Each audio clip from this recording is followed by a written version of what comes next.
Lipton Tea and Lipton Soup present Inner Sanctum Mysteries.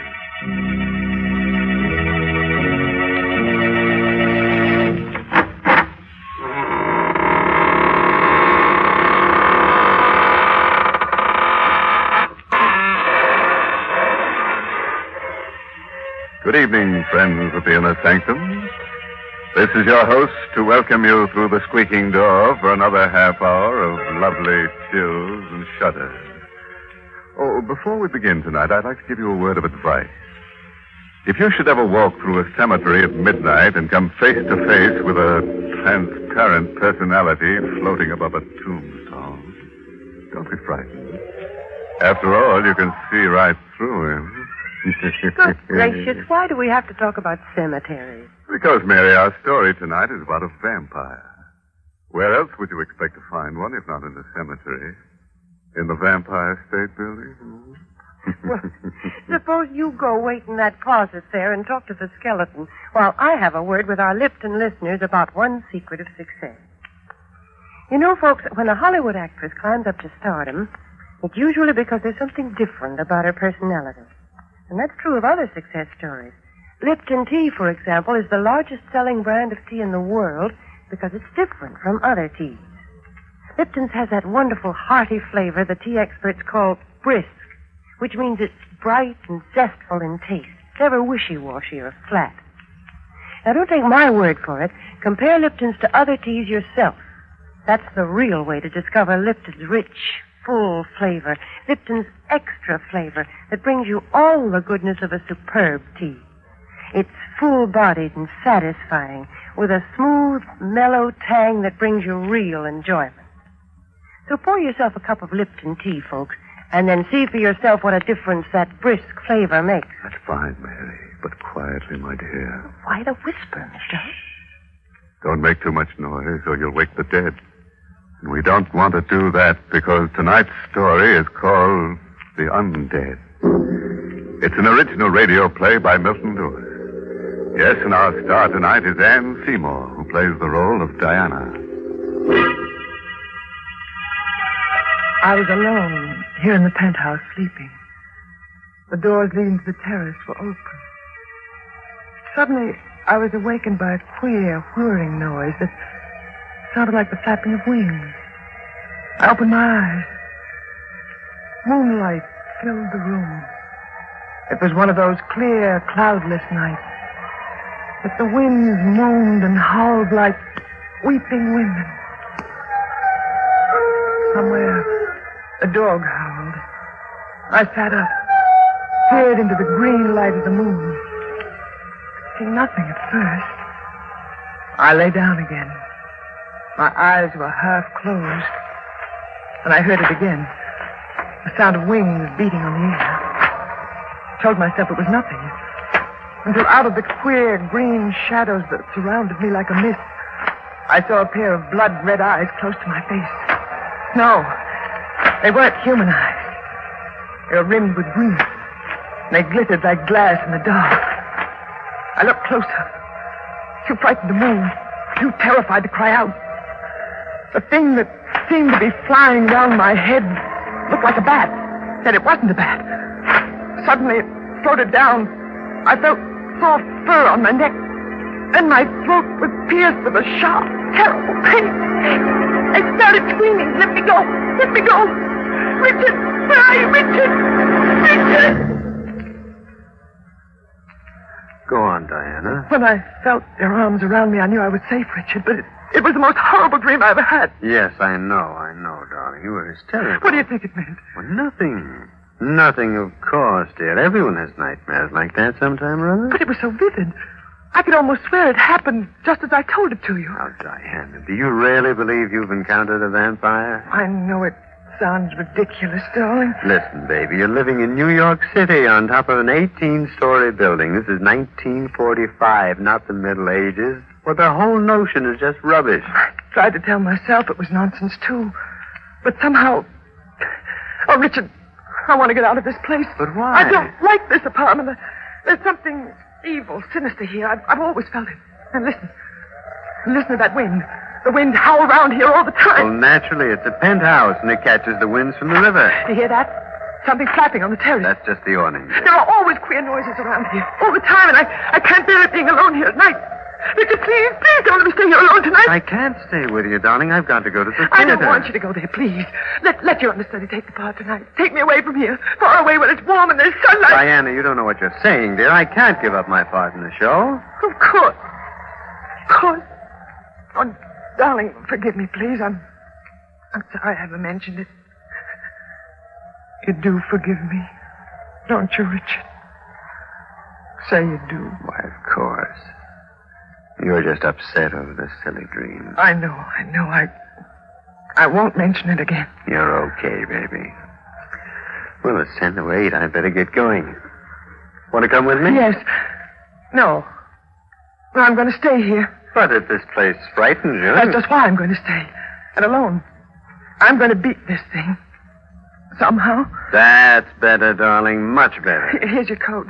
Right. And you'd better take your scarf. It feels chilly. Richard. Hmm?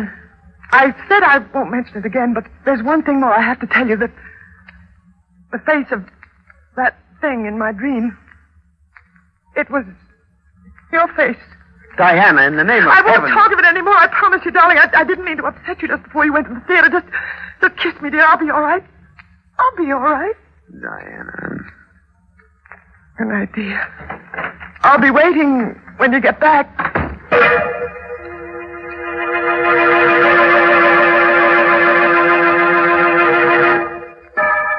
It was just midnight. 2 nights later.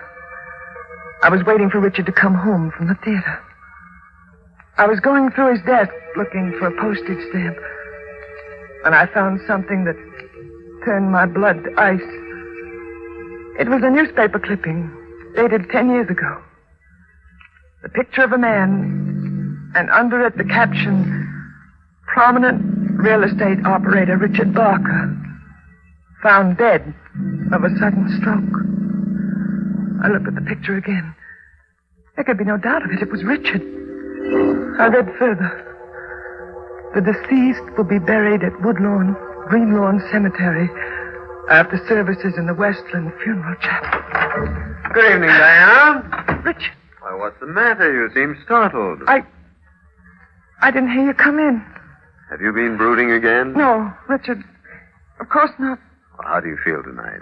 Not very well. Weak? Weak, sleepy, ill. Well, no wonder. You've hardly been eating a thing. And I know that you never catch a wink of sleep. I told you I can't sleep in the daytime as you do.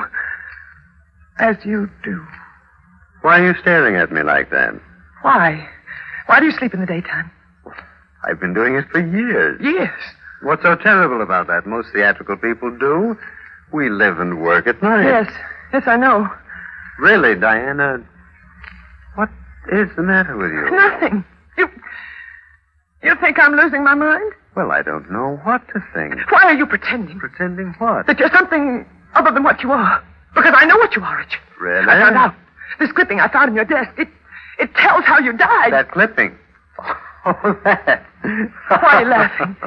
Well, you see, it's a joke. It's a gag. One of my pictures was sent to the papers, publicity for a new play, you know. And a drunken typester put it in the obituary column. It's quite an amusing story. I don't believe you. You're lying. Listen, you can't go on like No, this.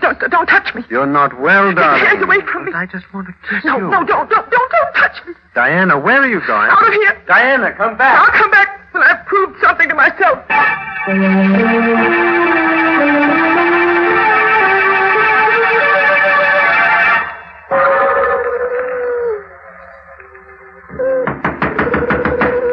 Is there anyone there? What do you want, ma'am? I'm sorry to wake you up. Are you the caretaker here at Greenlawn? Many years, ma'am. I want to see the grave of Richard Barker. Who are you? Diana Barker.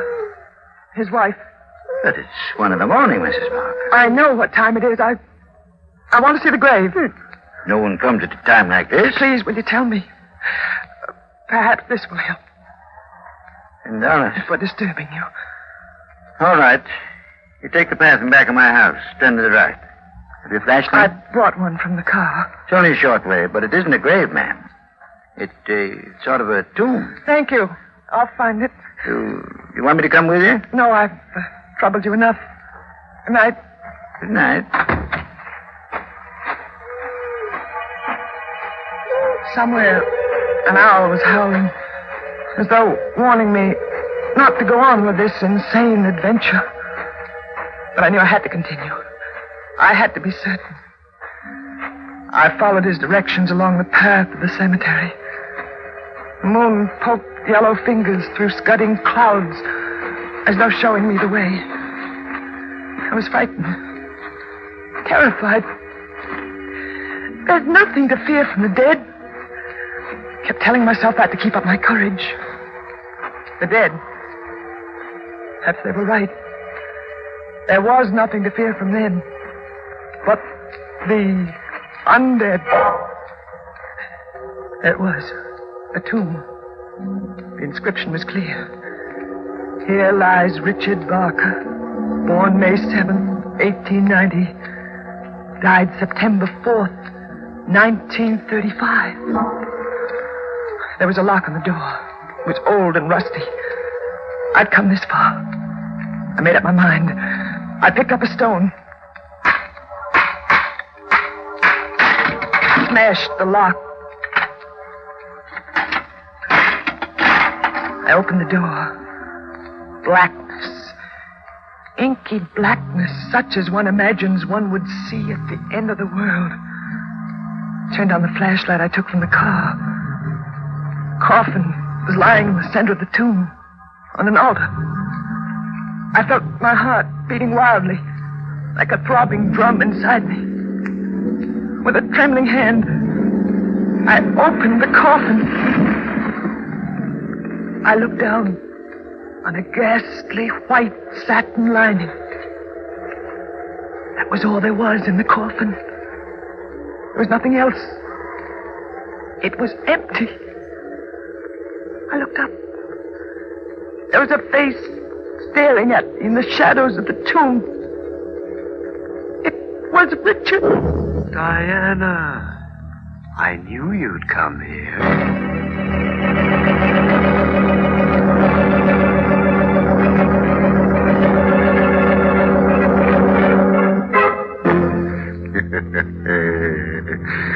Well, friends, that just goes to show that an empty coffin makes the most noise.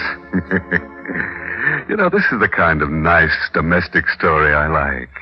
The intimate family chronicle of a vampire. My goodness, is that what you call intimate family life? Of course, Mary. It looks like our lovebirds will even share the same coffin. I'm afraid you're drawing a very strange picture of family life, Mr. Host. Now, I always picture the family gathered around the dinner table. Everybody's laughing and happy.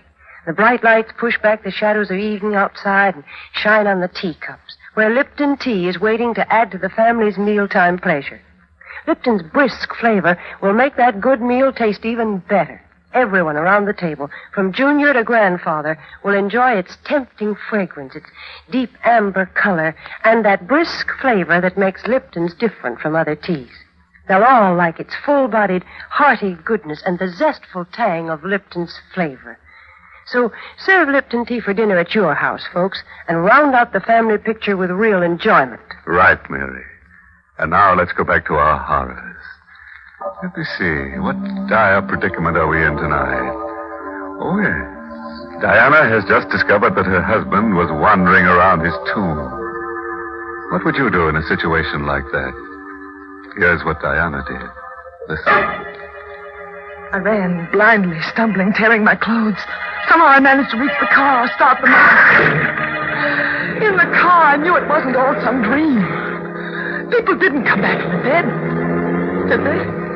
Could they? I drove to the city.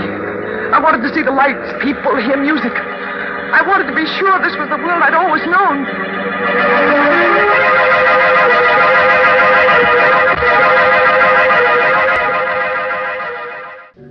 I tried to think.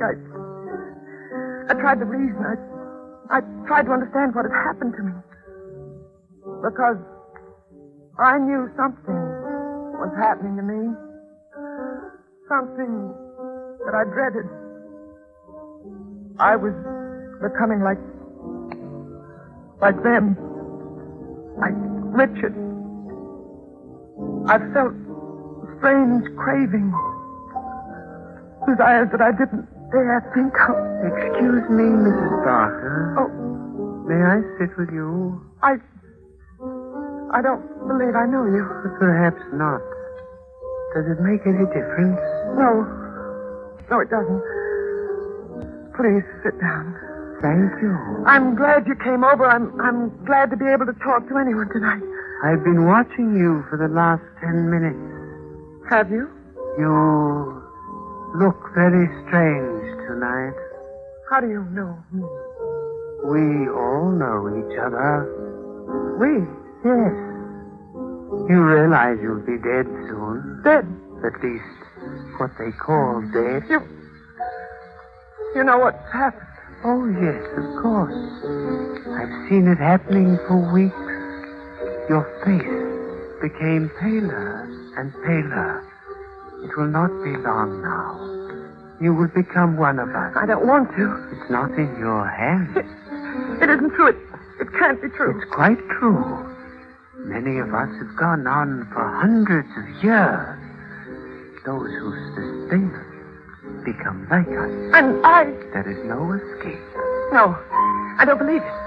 Don't you feel it? Blood. That strange desire. Yes. There. You see? I don't want to. I once tried to fight it, too. It's no use. I'm going away. Far away. Where he can't reach me. I'm going now where no one can reach me. Waiter! Waiter! Will you help me here? There's been an accident.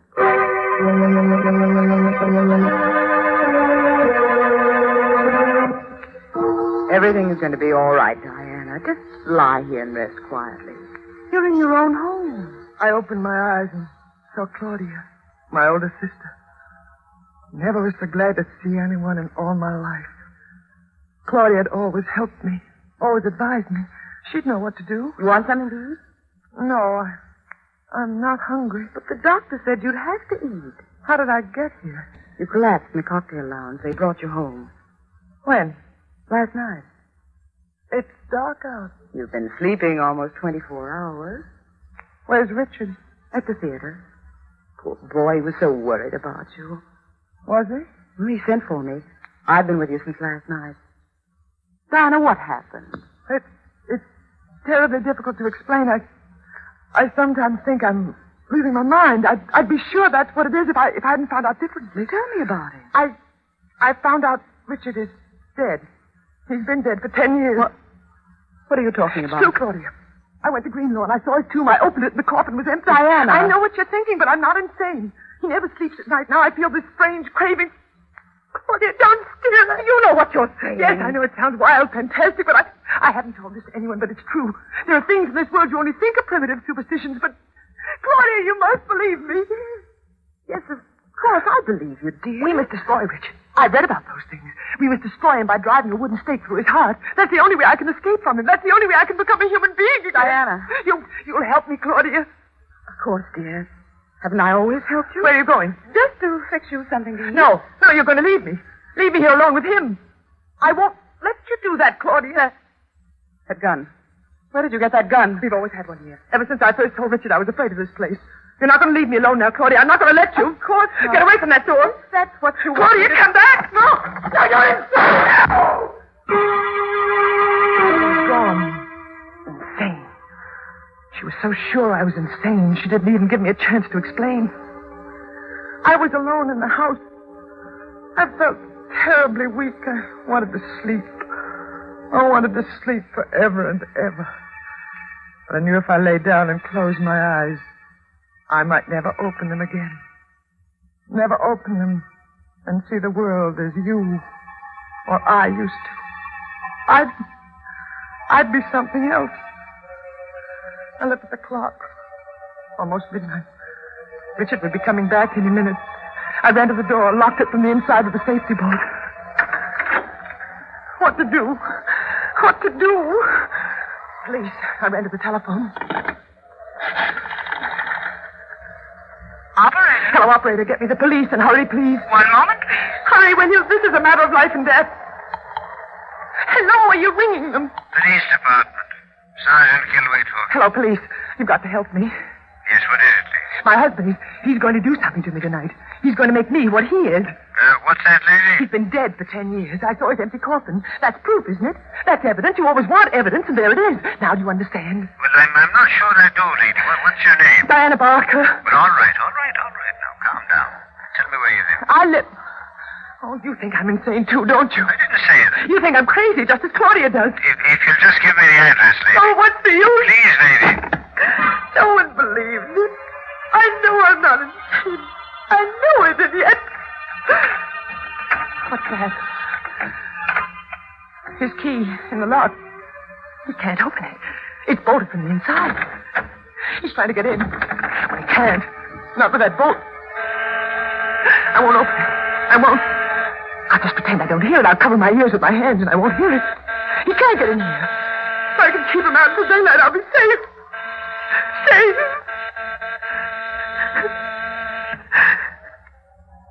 Suddenly, the doorbell stopped. I knew he hadn't gone away. I could feel him near me. But he couldn't get in.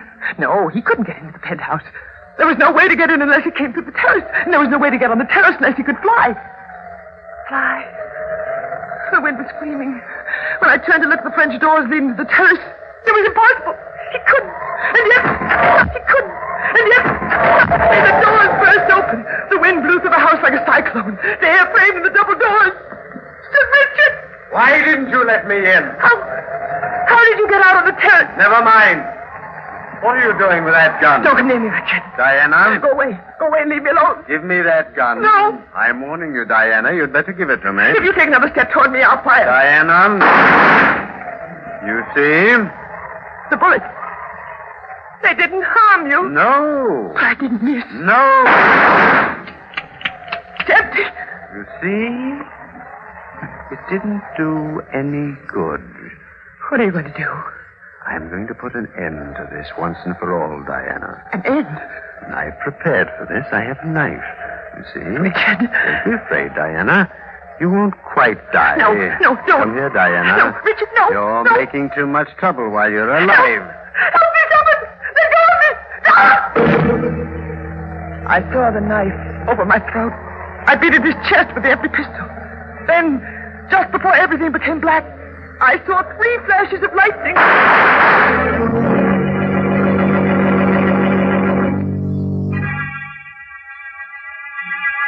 Go on, Mrs. Barker. When I woke up in the hospital, Inspector, I couldn't believe that I was still alive. It seemed like a miracle. You would have been dead if it wasn't for your sister. Claudia. She came back with one of our men. He shot and killed your husband just as he was about to plunge the dagger into you. But how did he get in? He came over the adjoining terrace from the penthouse next door, just as your husband did. No, Mrs. Barker. Your husband didn't fly. But the other things, the picture, the tomb, the empty coffin. All props for an elaborate scheme your husband worked out to murder you. Richard Barker is not an uncommon name. He found a man with that name who died 10 years ago. He removed the body. He got the whole idea from the dream you told him. But why? To establish that you were insane. Oh. He planned to murder you and claim he did it in self-defense to protect himself against an insane woman. But the gun... Filled with blanks.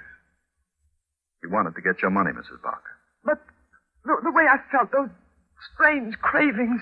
You're suffering from anemia. The doctor told us that. It's not uncommon for anemia sufferers to feel the way you did. I still can't believe it.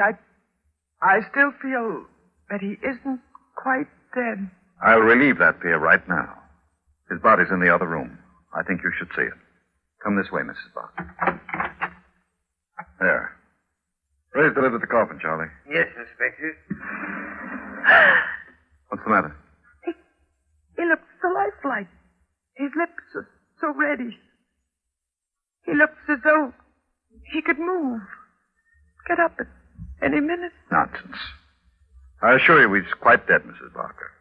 And I can further assure you that the police department has never encountered one authentic vampire in its history. You're very reassuring, Inspector. I think I'd better leave now. Don't bother to see me at the door.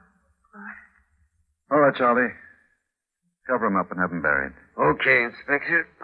What is it, Charlie? Inspector. Maybe I'm nuts, but I could swear that I saw him move. Oh, nonsense. Close the lid. It's getting dark, Charlie. Sun sure goes down quick these winter days. I'm going home. Good night, Charlie.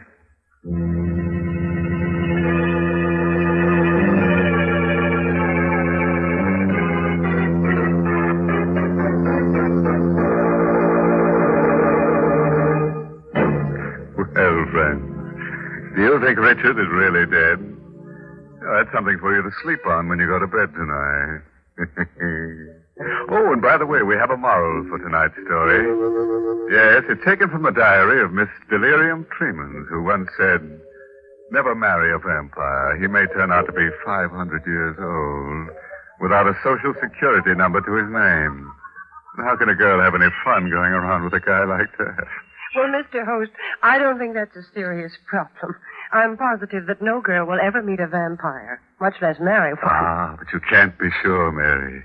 The safest thing is to drive a wooden stake through your husband's heart. Yes, if he dies, then he must be a vampire. Oh, such foolishness. Let's forget all this talk about vampires, because I want to tell the folks about something wonderful that's going to happen next week. And next Tuesday's Christmas, you know. So instead of our usual mystery thriller, Inner Sanctum will bring you a tender and beautiful Christmas play called The Littlest Angel. And our star will be that great and beloved actress, Helen Hayes. There's a lovely musical score specially written for The Littlest Angel. And the play is one your whole family will enjoy, especially the youngsters. Perfect entertainment for Christmas night. And of course you won't want to miss Miss Helen Hayes' performance. So be sure to tune into this station at the regular Inner Sanctum time next week. I promise you, The Littlest Angel, starring Helen Hayes, and brought to you by the makers of Lipton Tea and Lipton Soup, will be the crowning pleasure of your Christmas day. That sounds great, Mary. You know, Christmas is really wonderful. There's something about it that gets even the most hardened characters. Oh, by the way, this month's Inner Sanctum mystery novel is The Fearful Passage by H.C. Branson. And don't forget what Mary told you, friends. Next week, we'll bring you Inner Sanctum's special Christmas program, directed by Himan Brown and starring Helen Hayes, America's First Lady of the Theater. There'll be no gore, no chill. Not even one little murder, believe it or not. The holiday spirit is getting even us. So be sure to join us next Tuesday. Meanwhile, I'm going to do my Christmas shopping. You know where I can get a nice fur-lined coffin for a cold-blooded friend? Until next Tuesday, then. Good night. Pleasant dreams.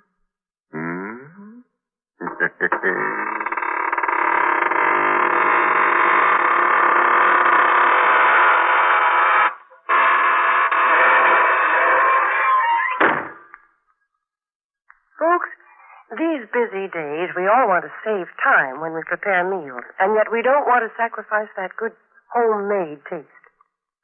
Well, that's just the time to serve Lipton's noodle soup. Lipton's has a real fresh-cooked, chickeny flavor.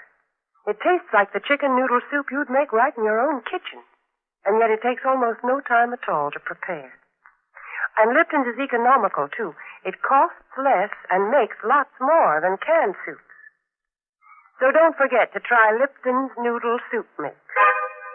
And remember to tune in next Tuesday night for Inner Sanctum's special Christmas show with Helen Hayes.